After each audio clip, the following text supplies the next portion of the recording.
नमस्कार, विश्व शांति दर्शन के न्यूज बुलेटिन में आपका स्वागत है। इस न्यूज बुलेटिन में देखेंगे कुछ सकारात्मक या पॉजिटिव खबरें। सबसे पहले एक नजर सुर्खियों पर। पेट्रोल पंप कर्मचारी की बेटी को मिला आईआईटी में दाखिला।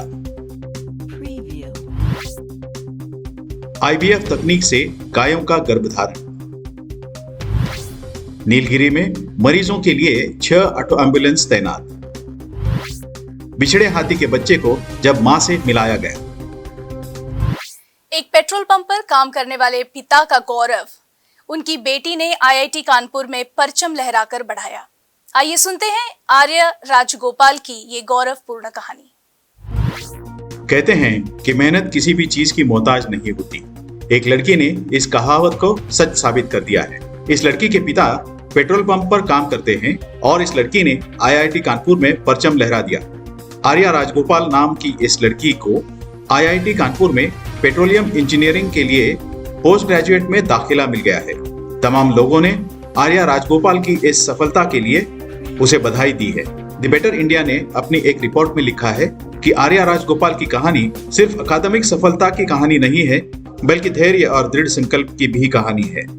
उनके पिता पिछले 20 वर्षों से पेट्रोल पंप पर लगातार काम करते रहे हैं ताकि उनकी बेटी का भविष्य उज्जवल हो सके। पिता के त्याग और अपनी मेहनत के बल पर आर्या राजगोपाल ने एक नई मिसाल पेश की है। आईआईटी कानपुर में वे पेट्रोलियम इंजीनियर में डिग्री हासिल करेंगी। इससे पहले उन्होंने राष्ट्रीय प्रौद्योगिकी संस्थान से स्नातक की पढ़ाई पूरी की है। जैसे ही आर्या राजगोपाल की कहानी सोशल मीडिया पर वायरल हुई, तमाम लोग इसे शेयर करने लगे और आर्या के बारे में ज्यादा जानकारी खोजने लगे हैं। आईवीएफ ये अब तक मनुष्य की सहायता करता था, पर अब अच्छी नस्ल की गायों को जन्म देना भी आईवीएफ तकनीक से सिद्ध कर दिया है। जानते हैं इस खबर को विस्तार में। महाराष्ट्र के सातारा जिले के किसान दयाराम थेंगिल आधा दर्जन से अधिक बछड़ों को लेकर बेहद उत्साहित हैं, जिन्हें उनके फार्म की 6 गायें जन्म देने वाली हैं। इन गायों का गर्भधारण इन विट्रो फर्टिलाइजर या आईवीएफ तकनीक का उपयोग करके समाधि नामक गीर गाय के भ्रूण से कराया गया। 12 महीने की छोटी अवधि में अब तक समाधि के 74 आईवीएफ गर्भधारण कराने में सफलता मिली है और अगले 2 महीनों में 100 आईवीएफ गर्भधारण कराने का लक्ष्य है। इस पूरी प्रक्रिया के नेतृत्व करने वाले जेके ट्रस्ट के जेके बोआजेनिक्स के मुख्य वैज्ञानिक डॉक्टर श्याम जवार के अनुसार इस गिर दाता समाधि के 10 आईवीएफ भ्रूणों को फलटन तहसील के तामखाड़ा गांव स्थित थेंगिल के फार्म की प्राप्तकर्ता गायों में स्थानांतरित किया गया। इन 10 गायों से 8 के गर्भवती होने की पुष्टि हुई है। इन 74 आईवीएफ गर्भधानों में से 30 आईवीएफ बछड़ों का जन्म पहले ही महाराष्ट्र के पुणे, अहमदनगर और सातारा जिलों सहित देश के विभिन्न हिस्सों में किसानों के यहाँ हो चुका है। इस विषय पर अधिक जानकारी देते हुए जेके ट्रस्ट के पशु वैद्यकीय अधिकारी डॉक्टर राम ने कहा, इस टेक्नोलॉजी के जरिए 1 साल में अच्छे दाता गाय से कम से कम 20-25 बच्चे पैदा कर सकते हैं। तो ये एक बहुत ही किसान जो पशुपालक है उनके लिए बहुत ही फायदेमंद टेक्नोलॉजी है। इसका बहुत सारे फार्मर ने इस्तेमाल किया है और आप यहाँ पे देख सकते हैं हमने गिर नस्ल के जो आईवीएफ के बच्चे हैं यहाँ पे आप देख सकते हैं 15 या 20 दिन के इनकी उम्र होगी। तो ये ऐसा बहुत सारे बच्चे हमने प्रोड्यूस किए। तो इसमें आप गिर, साहिवाल और जो एक्जोटिक ब्रीड है इनसे भी आप बहुत सारे बच्चे प्रोड्यूस कर सकते हैं।